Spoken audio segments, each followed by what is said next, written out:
Join the expedition as we take off the trip of artistry. I'm Raf Jamil Berganyo Malinis, your art buddy. Good morning, class. Before we proceed, let's have a short recap. Last discussion, we tackled about arts.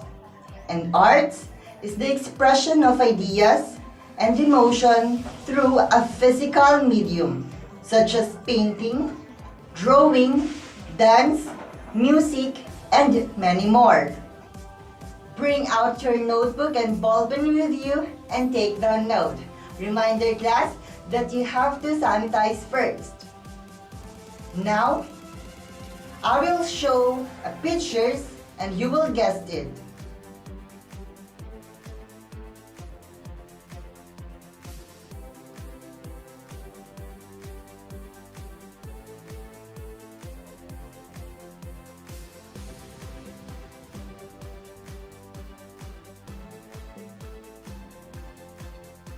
Wonderful class that you guess it right.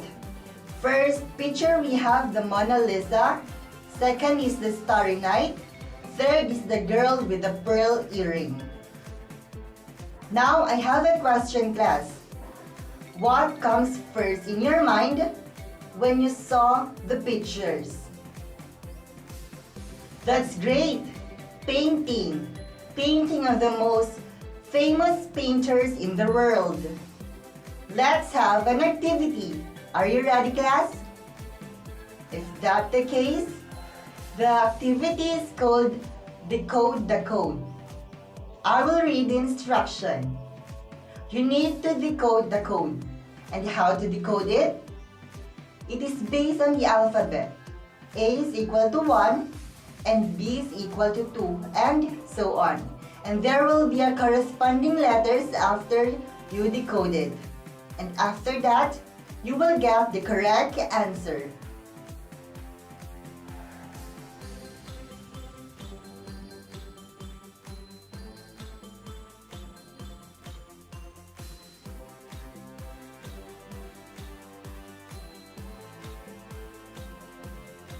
Great job in decoding, class.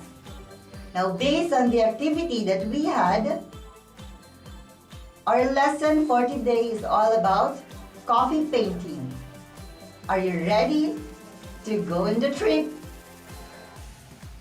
So let's have first, what is painting? Painting is the expression of ideas and emotions with the creation of certain aesthetic qualities in a two-dimensional visual language. The elements of this language is shapes, lines, colors, tones, and textures. Are used in various ways to produce sensation of volume, space, movement, and light on a flat surface. So painting is the practice of applying paint or other media to a surface, usually with a brush. An artist's decisions uses a particular medium such as tempera, fresco, oil, acrylic, watercolor, and other water-based paints, inks, gouache, encaustic, and casting, as well as the choice of particular form such as mural, easel panel, miniature, manuscript, illumination, scroll, screen or fan, panorama, or any variety of modern forms is based on the sensuous qualities and the expressive possibilities and limitation of those options. So painting are extremely versatile because they can be applied to many different surfaces, including paper, wood, canvas, plaster, clay, lacquer, and concrete. There are three basic ingredients in painting: pigment, binder, and solvent. Pigment are granular solids incorporated into the paint to contribute color. The binder is the actual film-forming component of paint. The binder holds the pigment until it's ready to be dispersed onto the surface. The solvent controls the flow and application of the paint. It's mixed into the paint, usually with a brush, to dilute it to the proper viscosity or thickness before it is applied to the surface. Now let's take a look at each 6 main painting media. I will be presenting a picture of the different medium.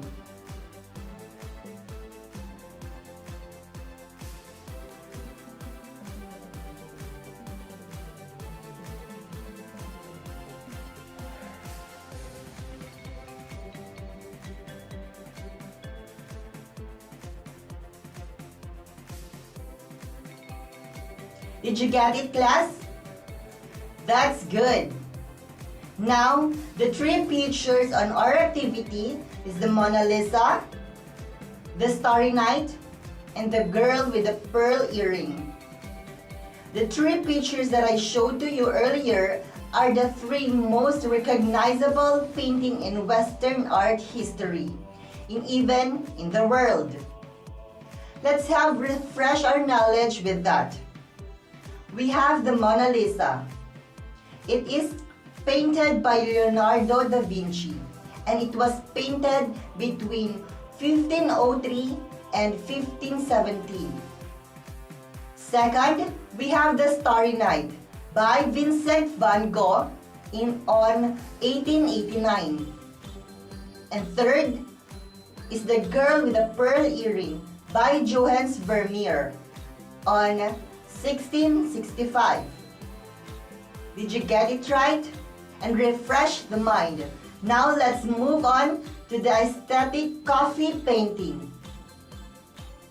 Coffee painting. Coffee painting is the art of painting with coffee, is known as the arte, which is combination of the word art and cafe. The technique of coffee painting is very simple and similar to that use of painting with watercolor, so it can be used by everyone, old and young. Coffee painting is not a new art form by any means, but recently, it has been sweeping the globe and increasing the popularity. Not only it is appealing to the eye and the smell, it is a great medium for any artist who is looking to try new things. Though there are many people who encounter coffee painting and think that it is nice but dismiss it is a passing fad, painting with coffee is more than just a novelty. To many people, it is a genuine art form. Tea and coffee have been used for painting since ancient times. The Chinese used tea to create the backgrounds for their artworks, while both of these drinks were used also to give particular hues to fabrics and to give an age effect to the marble of statues. Coffee paint is simply by adding coffee to water and varying the strength to get different tones. Let's discover the techniques of coffee painting. To start with, all you need is some coffee of mocha or espresso machine, sheets of paper of watercolor painting, and brushes of various sizes. Keep a pencil handy too. You will need it to make a preparatory sketch for your painting. But class, if you don't have that kind of coffee, the mocha and espresso machine, you can use alternative coffee such as local coffee that can be bought in the sari-sari store. Do you have any clarifications, class, or questions regarding on our topic? Just write it on your notebook. Now I want you to write your own insights. What do you think is the edge of coffee painting than other way of paintings? Any questions with today's lesson, class? None? Then I have a question. Write it on your notebook. What have you learned today, class? Now, let's apply what you have learned. Right now, I want you to create your own coffee artwork. You may start creating your artwork after my whistle.